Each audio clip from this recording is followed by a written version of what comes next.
What's up, you freaking nerds? Welcome to my 2025 downhill bike shootout presented by Outdoor Research with support from Sweet Protection and Windrock Bike Park. I'm here with my boy, Nick Doman. What are we working with here? This is the Pivot Phoenix. It has a carbon fiber frame, the DW6 suspension system, mixed wheels, rolling on the Maxxis DHR2 control tires. This bike has received a lot of hype over the past couple years. We've been putting it through its paces out here at Windrock, and we'll send it back to the shop where we'll dive into this thing.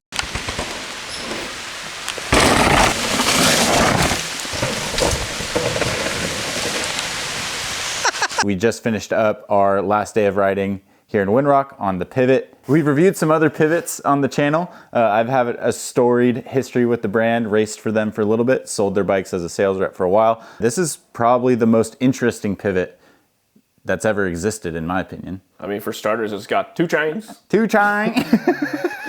And we had to do it. yeah, we had to do it. It's probably got a longer chainstay than most other Pivots too, so that's steps in the right direction. We're happy with the progress. Let's just say that. They're moving in the right direction. But this is an incredible package. I mean, what would you say is like the defining ride characteristic of this bike? It's sharp. It has a very sharp handling character, and then the suspension is incredibly good. So I think I rode this bike after the Trek. I first rode the Trek, and then I got on this, and it was light years ahead in terms of rear suspension performance. And just the overall experience was, I would say, almost the opposite in every way. This thing's super light, and it has really good suspension and geometry that I feel like I'm kind of a little bit out of sorts on, but overall, like, it's a high-performing bike. I mean, there's a lot going on with this bike, but having ridden other Pivots, it rides like a Pivot. And Yeah. That's maybe boring or uninteresting to say, but it's no surprise, really. Like, it's light. I think it's fairly stiff. The suspension is amazing, and the geometry is Closer. It's closer, but it's still, in my opinion, kind of unbalanced. But I think a good place to start is the suspension, because that's the area where this bike, I think, knocks it out of the park. I was quite impressed with the quality of what this rear suspension achieves. It has a pretty crazy amount of traction, compliance, kind of everything that everyone says that you want out of suspension. It deletes bumps quite well. It jumped really well. Like, that was something that blew my mind, is how much distance the bike somehow propels you with minimal input. I think probably the biggest standout for me with this bike is just the ground feel you have through your feet. You can just really feel how connected the rear wheel stays to the ground, especially Windrock was pretty bumpy in places, especially the corners. So going through a berm with a bunch of bumps, and you could just, the rear wheel felt glued to the ground in a very positive manner. Almost dangerous in a way, because it gets you going to a high speed, and then other things can kind of get a bit squirrely. So I would say, yeah, I was blown away with the performance of the suspension on this bike. Yeah, my experience with 6-bar designs have been incredibly good. And this is another example of that. It just feels like there's no weak point in the suspension. It pumps well. There's almost no feedback through my feet. I think this bike rides very calm through the feet for how connected you feel with the rear suspension.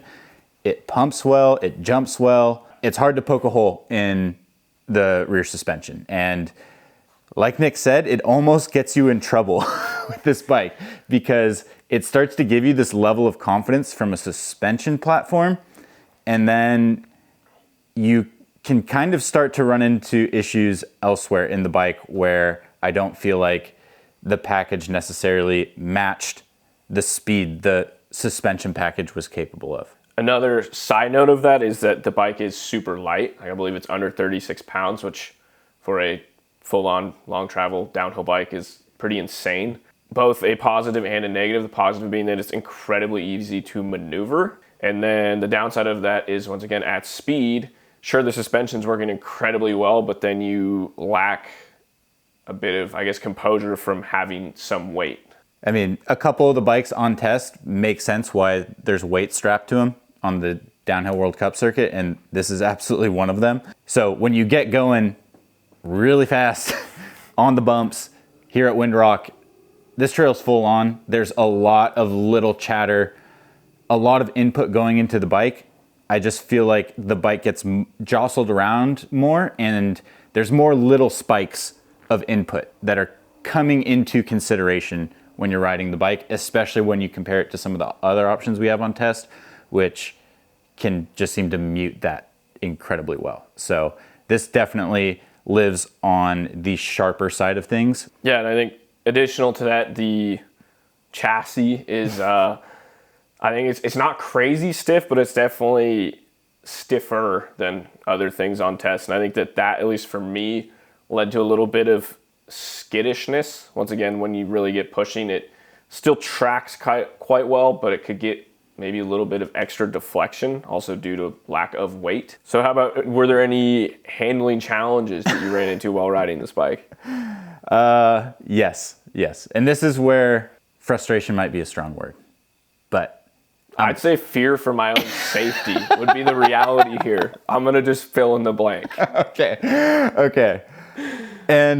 But the reason why I'm frustrated is because the bike gives me so much confidence. It feels so good, and it's riding like a dream. It's feeling connected, planted.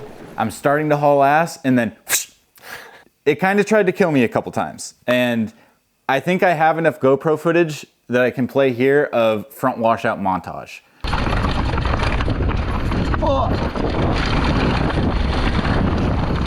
Okay. Oh my God. And I think the lightness and the frame flex has something to do with it. I'm gonna go out on a limb here and say the rear doesn't feel overly stiff. No. I think it's the front triangle. I think that is where a lot of the feedback and harshness is coming from. The rear end is on the stiffer side of things, but I think it's more in the front triangle. But besides that, I mean, what we're getting at is the geo here. In a size large, this is a 485 reach in the high setting with a 440 chainstay. Yes, it grows. It's a high pivot, but that's the static. The head angle is 62.9. We rode it pretty much exclusively in the high setting. I tried it once in the low, and it only exacerbated the issues that I was struggling with. So basically, this thing makes me struggle for front end grip. And I end up having to bias the whole setup of the bike to solve for that issue. And that means I was running the bike with a pretty low bar setup with the fork tubes slid pretty far up, which drops the front end of the bike, but it was too low. But it's what I needed to do to get the front end planted. And even there, it still surprised me at moments. I ran the shock a little stiffer than recommended. I was at 28-ish% sag, a little below 30%. And I ran the fork a little softer, like 82, 83 PSI with a ton of damping and a light rebound tune. And what I think that did is it stink bugged the bike slightly, and then the fork setting allowed the fork to sit a little deeper in its travel and initiate into its stroke a little easier, but still have hold up. That's how I was able to get the most out of the bike. Yeah, I would say I had a similar experience. I mean, the first run I did on the bike, I immediately could tell that where the bars had been set up, they were too low. So after the first run, raised the bars, and it helped a lot. Basically, my personal symptom that I get of what I need to know that the bars are too low is there's a section, a windrock that has, it's like a couple steps in a row of rock. And off the first one, I feel like a tug in my arms. That would be my cue that the bars are too low. I got that sorted. I could start to actually ride the bike and try to feel out what's going on. And then I started to get more and more comfortable. And then sure enough, you have the front kind of do the push thing. Fortunately, it never fully went out on me, but I did have it happen a couple times. And once I have that happen on a bike, it's really hard to get that out of my mind. You have to be really conscious of where you are on the bike to not have that happen. Like if you start back seating a little bit because you're tired or maybe a little bit nervous, and it happens to me, if it can kind of go away from you, and that's it can be difficult to manage. I don't love this bike on flat corners. That's an area where I was not comfortable with it. But in berms, so long as you like the balance thing is a lot less of an issue in a berm, I think. Because you have a wall of dirt to hold you, so you're not having to rely on weight through their geometry. As long as there was stuff to slam into, it was damn good. Yeah. And that's when I had like my highs of highs on this bike. You can make this work. You just have to bulldog over the front. And the catch is it works really well there, but it's a more fatiguing way to ride the bike. It's way more committed, way more demanding on your upper body. So it tires you out quicker, plus kind of the feedback and the lightness. But then once you're fatigued, it punishes you. So this was a bike that for filming, for me, was maybe my favorite. Riding this bike in sections, if I'm able to stay in this aggressive position and tell the bike what to do and be aggressive, it absolutely rewards that. And I just had moments where I'm like, yes, it's happening. Like I'm getting it. This pivot rips. But then as soon as I go to string sections of trails together and do full runs, I get a bit tired. You know, I am not on point when I'm focusing on just one section, and then it just starts to bite me. Yeah, I think that is primarily down to a balance issue. And going back to the bar height thing, what I ended up doing is essentially running a bar height that was too low. I got the same sensation in that same section where I'm getting yanked, where it's like the bike is falling away from me and I'm out of arm travel and I can't get back far enough, and I'm just along for the ride forward, and that's a scary feeling, and it prevents how dynamic you can be on the bike in those sections. I kind of was just willing to deal with that to just get myself in a more aggressive position to get front end grip. But that is absolutely going to compromise this bike on steeper tracks. Like there were steep sections on this track, overall not that steep. But it's overall not that steep. And this direction of setup definitely still caused issues on this track. So this bike is an amazing package, but what this means for us is that it has a much narrower setup window. It's going to be much more track dependent, and you're going to have more compromises in your setup one way or another. If you go to a steep track, you can absolutely raise your bars, get set up in a more rearward position. If it's crazy steep, maybe even go into the low mode, but you are going to be compromised on front end grip. And then the other way around, you can get more aggressive over the front, but you are going to compromise some comfort and rideability in the steeps. And that is why I'm frustrated with this bike, because I want to love it. I believe at its core, and what Pivot does so well, is the suspension, but little details of the entire package hold it back from like me being able to ride it without a little fear in the back of my mind. Yeah. I mean, I think for myself personally, a Band-Aid to try to make this bike more comfortable would be a reach adjust headset. If I could put, I don't know the full numbers, but you probably get at least 8 millimeters back. And I think for me, that would definitely just help to give me more area to work with my arms, get arm travel back. And then, because for me, I'm kind of in a bit of, not like fully Supermaned out, but it's borderline of what is comfortable for me. And then also shortening your reach is going to shorten the front center, which is going to help to balance things out a little bit more. I mean, for me, what's weird is I think I could ride either the S2 or the S3 with a reach adjust. I don't know which one would be better. I probably would lean towards an S3 made smaller just to keep more wheelbase, because this bike does feel like it has a nice wheelbase feel when you're cruising down the trail. And another thing that I did actually like about this bike is the standover height is super short. Yep. And compared to, say, the Trek, the other bike, you don't have much room to work with. So like this has a lot going for it. It's so damn close to being really, really good. And going off what you're saying, it is unfortunately kind of a size specific issue. If you're in the medium range for this bike, it probably is really, really good.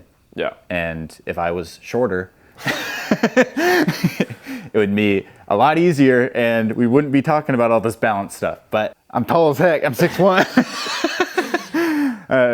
I'm tall enough to be riding a large. And Yeah, in sections, it felt like the best bike on test. But for me, the consistency over a range of different terrain and our entire track made me feel not as confident. I will say, sorry, I'm rambling. Brian just fucking rode the shit out of this bike. Just Yeah, so people know. He put the time in on the pivot. I rode it on 4 or 5 separate days. We've been out here, we've been in the trenches, guys. We've been out In the here, jungle. We've been out here for 9 days. and I rode this thing quite a bit. You know, I really wanted to go through this thing top to bottom. But my observation on the World Cup circuit, I would say, kind of holds true to what I felt. Especially the riders that are riding the XL size and the large, unfortunately, they look front end grip limited. And especially like I see him riding super high bars, gonna be a challenge. And Bernard rides this in a medium and rips it pretty good. So the way my eyes see it, these problems exist out in the real world besides us, you know, 2 washed up downhill racers yapping about this thing. I think that's about it. We've yapped enough. Thanks, Outdoor Research, for supporting this whole project, making it all possible, as well as Sweet Protection, Windrock Bike Park, and Maxxis for providing our control tires. But that's about it. We'll see you guys in the next video. Peace. You can cut that. It's kind of the YouTube. Peace.